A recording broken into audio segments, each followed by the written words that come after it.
好啦，差唔多啦。Puli Puli Pretty Smile。Puli Puli Pretty Smile。喂，你哋做乜擅自入嚟啊？你射咗個好可愛嘅心出嚟喎！你做緊咩啊？我只係喺度埋尾啫，就好似係將偵探套裝縮細咁樣啊。呢啲啊，冇錯，即係將精靈嘅特殊力量注入去裏面啊。嗰個護目鏡係咪有咩特殊力量嘅零件前輩？呢個護目鏡冇特殊力量，我當佢係護身符，所以先至會成日戴住啫。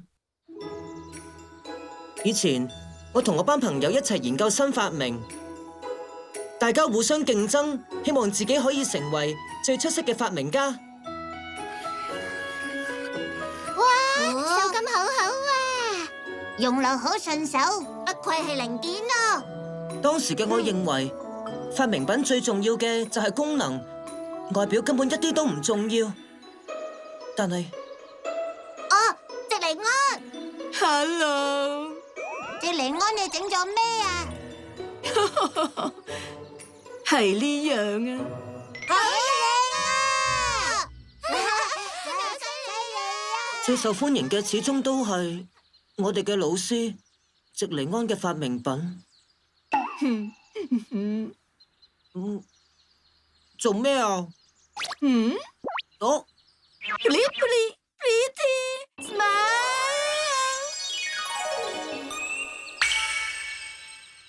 ，Puli Puli， 呢一個係咒語嚟㗎，祝福用呢啲發明嘅人都會充滿笑容。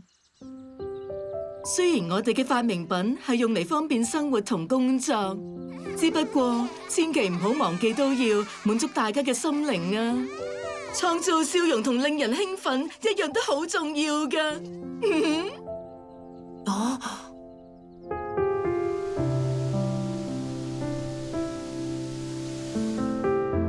自從嗰次之後，我就開始為我嘅發明品增加可愛嘅元素啦。的而且確，我只要一見到零件前輩嘅發明，就會發自內心咁笑出嚟啊！你嗰一位老師真係好好啊！呢個係直尼安佢用過嘅護目鏡啊，係我喺工房畢業嗰陣佢送俾我噶。佢係零件前輩你嘅寶物啊！算係啦。